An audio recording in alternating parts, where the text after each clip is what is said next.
tous dans votre émission dédiée aux relations internationales. J'ai nommé Slovo Experto. Aujourd'hui, dans le cadre de notre émission, nous allons recevoir le professeur Franck Ibogo, internationaliste, géostratégiste et surtout maître de conférences en sciences politiques à l'Université de Yaoundé 2. Professeur, pouvez-vous nous dire brièvement quelles sont vos dernières recherches ou alors vos dernières réflexions sur la relation entre la Russie et l'Afrique?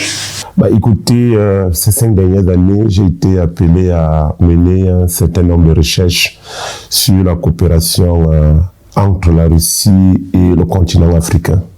Alors, tout est parti d'une conférence que j'avais donnée dans le cadre d'une activité qui était organisée par l'Union européenne.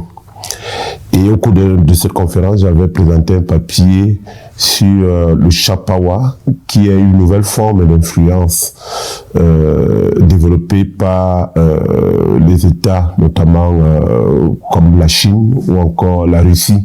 Donc une nouvelle forme d'influence qui met en avant tout ce qui est mauvais, tout ce qui est dégradant, n'est-ce pas, chez l'autre. Donc il s'agit ici là de mettre en avant les aspects nocifs des actions menées par les autres partenaires.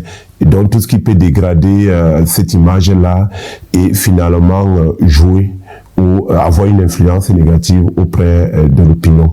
Quelques années après, il y a 2 ans, j'ai mené un article sur la politique russe, la politique africaine de la Russie sous Poutine. Et justement, ce papier-là avait été présenté au cours d'une conférence à Ouagadougou.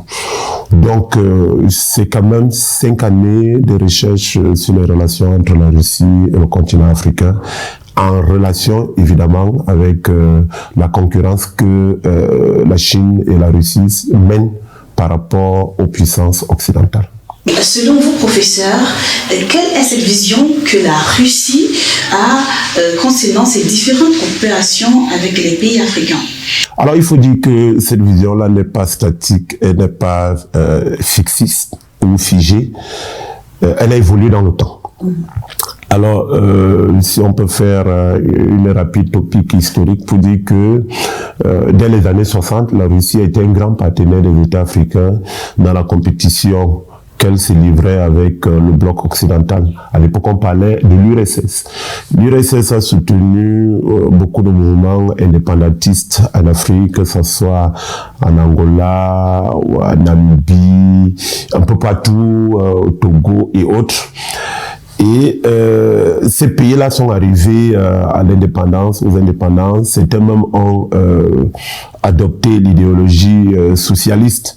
Mais on va donc se rendre compte que avec la fin de la guerre froide en 91, l'URSS va se déliter et va perdre son influence en Afrique.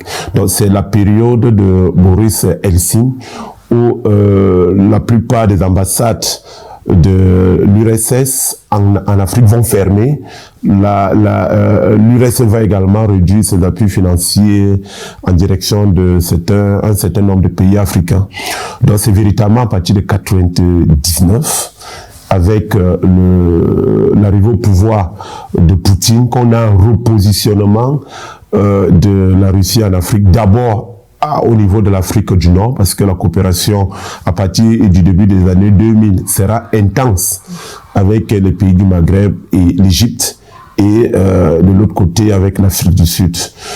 Donc il y a eu, on peut dire globalement, le premier Poutine, c'est-à-dire Poutine qui a fait ses deux premiers mandats et qui sera remplacé par Medvedev, et qui reviendra. Donc le deuxième Poutine, en réalité, c'est celui-là qui développe, dans les années 2014, qui va développer une coopération intense avec les pays d'Afrique noire. Et c'est justement ce positionnement-là qu'on a. Et ces axes de coopération sont davantage orientés vers le domaine de la défense, vers le domaine militaire. Alors que le premier Poutine, au début des années 2000, c'était davantage sur les questions énergétiques et le nucléaire. Aujourd'hui, comment est-ce que la Russie perçoit l'Afrique? Alors, la Russie perçoit l'Afrique comme un continent important, un continent allié dans son repositionnement sur l'échiquier géopolitique mondial. Parce qu'il faut le dire, lorsque l'URSS s'est délitée en 1991, il y a eu cette longue période de recomposition, n'est-ce pas, de la Russie. Donc, la Russie a tout fait pour revenir sur l'échiquier géopolitique mondial. Et aujourd'hui, la Russie trouve que pour véritablement peser sur la scène internationale, elle a besoin du continent africain, qui est justement ce continent d'avenir, où émergent un certain nombre de pays comme l'Afrique du Sud, ou encore le Nigeria, ou encore l'Égypte. Donc, pour se positionner aujourd'hui dans le Conseil des Nations, la Russie trouve qu'elle doit s'appuyer sur le continent africain. Et évidemment aussi, il y a cette exploitation de ressources, ces ressources naturelles dont les industries qui intéressent, je veux dire, les industries russes. En 2022, le Cameroun a signé des accords de défense avec la Russie. Est-ce qu'on peut revenir sur ces principaux axes de ces accords-là et notamment sur le plan militaire? Alors, vous savez que les questions relatives aux accords de défense sont secrètes. Je n'ai pas eu le document en lui-même, mais on peut quand même imaginer les domaines dans lesquels porte justement cette coopération militaire, et d'ailleurs le contexte dans lequel cette coopération militaire a été scellée. Alors, si on veut revenir quelques années en avant, nous sommes en 2014-2015, la Russie a apporté un appui conséquent au Cameroun dans le cadre de la lutte contre Boko Haram. Et cette coopération militaire d'ailleurs qui s'est densifiée avec le temps a conduit donc au renouvellement des accords de défense entre le Cameroun et la Russie. Donc en général, cette coopération-là, cet accord de défense porte sur la formation. Les militaires camerounais peuvent se former chaque année dans des domaines de pointe en Russie. Le Cameroun peut également bénéficier d'un appui en termes de renseignement, échange de renseignements, en termes d'appui logistique, matériel roulant, armes et autres. Donc, généralement, ce sont les domaines que couvrent les accords de défense.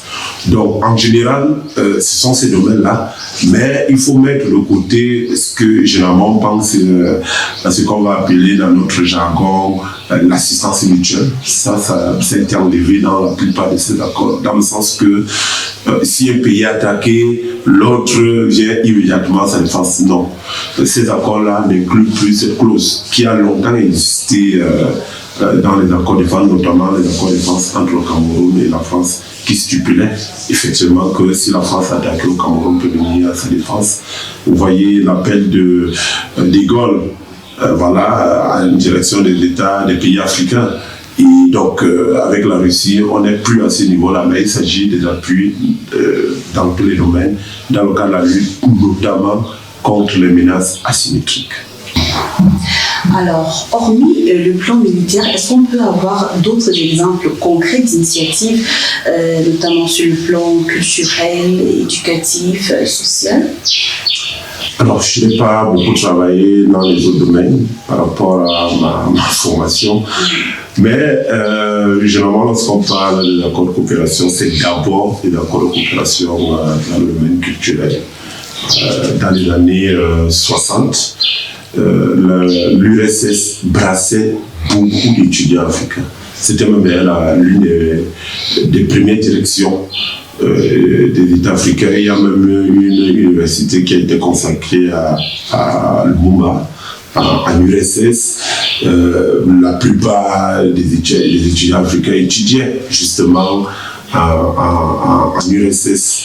Et il y a également plusieurs années, on voit bien des bourses qui sont octroyées aux étudiants africains par la Russie aujourd'hui. Il y a beaucoup d'étudiants africains. Vous avez vu pendant la période du Covid, tous ces étudiants africains, notamment camerounais, qui ont été bloqués parce qu'ils ne pouvaient pas être rapatriés par leur pays. Donc effectivement, on peut dire que la coopération entre le Cameroun, ou en général entre les États africains et la Russie, déborde dans le domaine militaire. Il embrasse d'abord les domaines non militaires, le domaine social, que ce soit par rapport à la santé, tout le domaine de l'éducation, les bourses d'études et autres. Donc, ou bien même ces étudiants-là qui sont formés dans les métiers d'ingénierie, en Russie et autres. Donc, effectivement, c'est une coopération qui est dense et qui est fructueuse. D'accord. Mais comment est-ce que la Russie adapte-t-elle ces réalités-là sur le plan économique par rapport aux pays africains? Comment est-ce qu'elle accepte ces réalités par rapport aux pays africains? Alors, lorsqu'on octroie des bourses, c'est toujours par rapport à des besoins précis. On ne forme pas au hasard. On octroie des bourses parce qu'effectivement, dans les représentations diplomatiques, notamment celle de la Russie au Cameroun, on voit bien qu'il y a des domaines il y a des besoins dans des domaines particuliers, et ce sont dans ces domaines particuliers qui sont ciblés et qui font l'objet de l'octroi des bourses. Et effectivement, lorsque ces étudiants-là sont formés en Russie, ils apportent une plus-value, une expertise particulière dans ces domaines-là, de forte valeur ajoutée, et qui peut donc contribuer au développement ou bien au décollage de ces secteurs particuliers. Alors, quelles sont, selon vous, les différentes opportunités qui pourraient permettre à renforcer la coopération russo-africaine dans les prochaines années? Alors, il y a plusieurs domaines. Pendant longtemps, le domaine énergétique avait beaucoup été ciblé parce que la Russie, c'est un pays qui a une grande avance dans le domaine du nucléaire civil. Et il y a beaucoup de pays, notamment les pays du Maghreb, qui faisaient face à un déficit énergétique et qui avaient donc sollicité l'appui de la Russie dans la construction des centrales nucléaires à usage civil. Il n'y a pas que cela, il y a dans le domaine de l'agriculture, vous savez que la Russie, à côté de l'Ukraine, est considérée comme l'un des grands greniers du monde. Donc c'est en termes de production de céréales, blé et autres.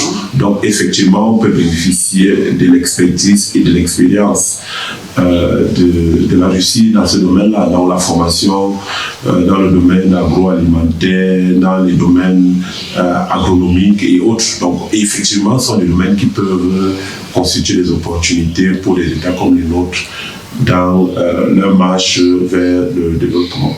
Par rapport au développement de ces actions, est-ce qu'on peut déjà avoir une évaluation? Alors, il serait difficile d'évaluer quelque chose. Même sur les différentes formations des jeunes Camerounais? Oui. Bon, ce qu'on peut dire, c'est qu'il y a des militaires camerounais qui sont formés, qui ont été formés en Russie et qui font partie de l'élite aujourd'hui. Ce qui contribue d'ailleurs à renforcer la culture stratégique du Cameroun. Il y a beaucoup de hauts gradés qui ont été formés en Russie.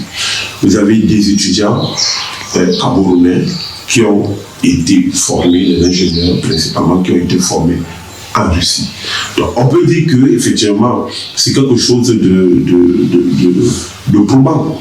Il y a des résultats qui sont concrets. Si vous allez par exemple au ministère de l'enseignement supérieur, on pourra vous donner les statistiques en termes d'étudiants qui vont chaque année, qui bénéficient des bourses d'études en Russie. Vous allez vous rendre compte que ces chiffres-là sont en réalité grandissants. Et maintenant aussi, on pourra vous donner des chiffres en matière d'insertion socio-professionnelle de tous ceux-là qui sont revenus. Mais globalement, moi, je jette un regard global pour dire qu'il y a des retombées.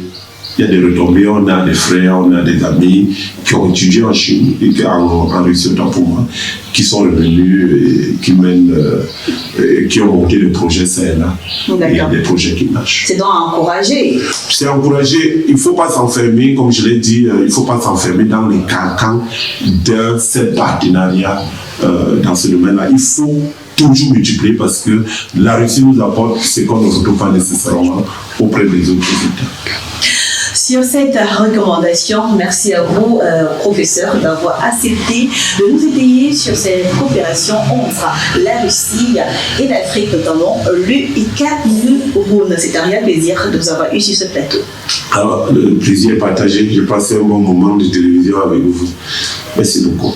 Merci également à vous, chers téléspectateurs. On se donne rendez-vous dimanche lorsqu'il sera 20h pour une autre édition.